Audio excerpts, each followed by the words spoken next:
kaget dong, kenapa? Ternyata halo, welcome to my channel with me, Becca. Nah, di episode kali ini aku bakal bagiin fun fact about my favorite milk. Nah, as you can see, ini adalah satu produk yang cukup yang sangat-sangat terkenal sih kalau aku bisa bilang. Dan ini produk susu favorit aku. For your information, ini aku nggak di endorse dan aku nggak ada nggak ada sponsor apapun gitu. Tapi ini pure fun fact dari aku. Kenapa kok aku kepingin bagiin fun fact ini ke kalian? Karena aku menemukan sesuatu hal yang unik dari susu ini. Nah, apa fun fact-nya? Nah, waktu kemarin itu sebenarnya mamaku kan pergi ke supermarket gitu, salah satu supermarket. Terus ya memang karena ini susu favorit aku dan keluarga aku, mamaku belanja deh beli ini susunya. Tapi tiba-tiba pulang-pulang itu bilang, loh nih ini kok susunya ganti kemasan ta. Jadi yang mamaku temukan itu kemasannya seperti ini. Nah, terus habis itu aku bilang, oh iya mungkin udah ganti kemasan deh kalau gitu. Nah terus beberapa minggu depannya, karena ini udah habis 1 minggu depannya aku pergi ke supermarket dan nemenin mama aku belanja. Nah pas aku ke supermarket itu, aku kaget dong. Kenapa? Ternyata aku kaget dong. Kenapa? Ternyata susu yang mamaku bilang itu iya benar. Jadi ada 2 produk ini dan produk yang ini itu dijejer. Terus aku tuh bingung, loh kok ada 2 ya? Apa cuman beda kemasannya doang atau gimana? Nah, akhirnya aku tuh lihat ternyata di sini itu ada tulisannya UHT dan yang satunya itu pasteurisasi. Jadi yang kemasan seperti ini itu adalah kemasan pasteurisasi. Nah, aku mau berbagi ke kalian bahwa susu UHT dan susu pasteurisasi itu berbeda. Aku baru notice kemarin kalau ternyata susu yang aku beli selama ini itu adalah susu UHT. Tetapi jenisnya memang sama, yang punya aku ini low fat, yang satunya juga low fat gitu loh.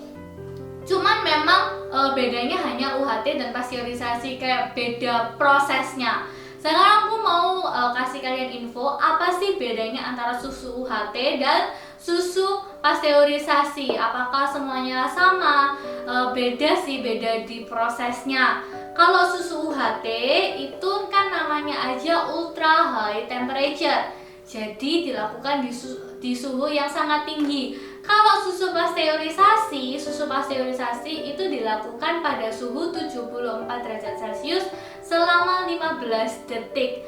Nah, kenapa kok susu pasteurisasi dilakukan pemanasan, pada prosesnya itu dilakukan pemanasan pada suhu sedemikian 74 derajat Celcius selama 15 detik? Karena dengan suhu tersebut susu yang ada itu diasumsikan agar nilai-nilai gizi yang ada, zat-zat gizi yang ada itu nggak rusak, karena ada berbagai macam zat-zat gizi yang ada di dalamnya kayak vitamin, lemak, protein, dan karbohidrat yang bisa rusak kalau terkena suhu yang sangat tinggi.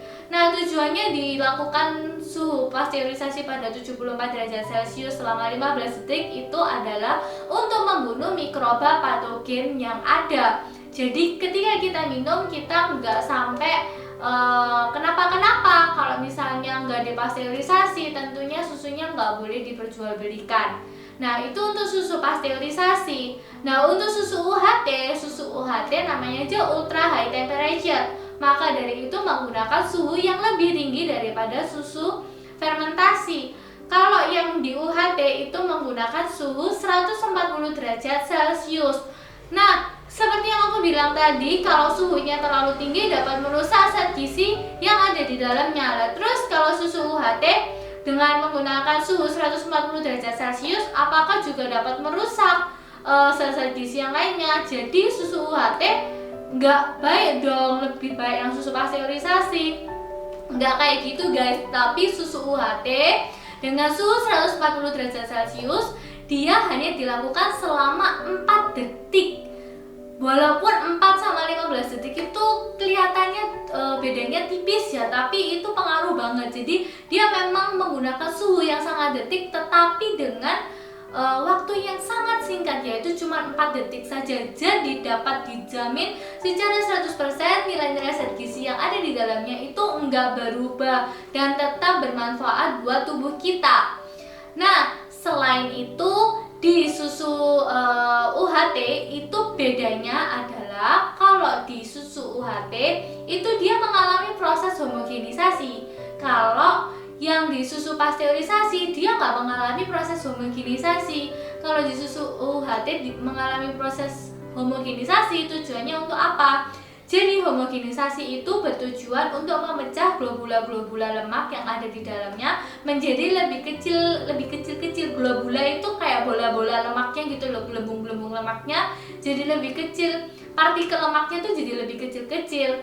Nah, keunggulannya apa? Kalau susu UHT hanya beda pada umur simpan. Umur simpan itu masa simpannya. Kalau susu UHT masa simpannya itu akan jauh lebih panjang daripada susu pasteurisasi karena yaitu tadi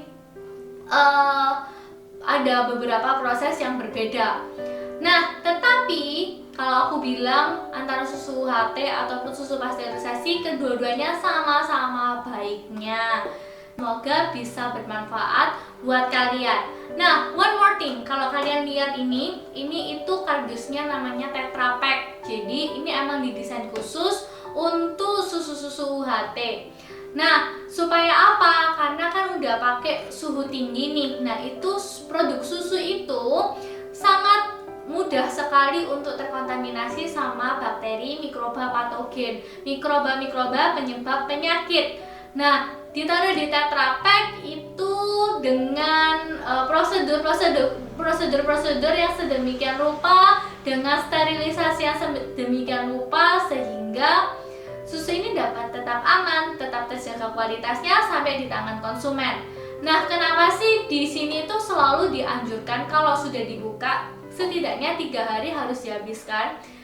Kalian mungkin berpikirnya gini, oh kan udah tak buka, kok cuma tahan 3 hari aja sih, kan udah ditutup. Nah, kalau walaupun sudah kalian tutup kan kalian buka nih, kalian udah buka terus kalian udah tuang lah, secara nggak sadar mikroba atau bakteri-bakteri yang tidak terlihat oleh mata itu juga akan masuk ke susu yang ada. Jadi amannya untuk mengkonsumsi produk susu yang sudah dibuka itu 3 hari saja, dengan asumsi ya itu yang paling aman lah, jangan sampai lebih karena kita nggak tahu apa yang terjadi. Oke, segini aja video dari aku, semoga dapat bermanfaat buat kalian. See you on my next video and bye bye.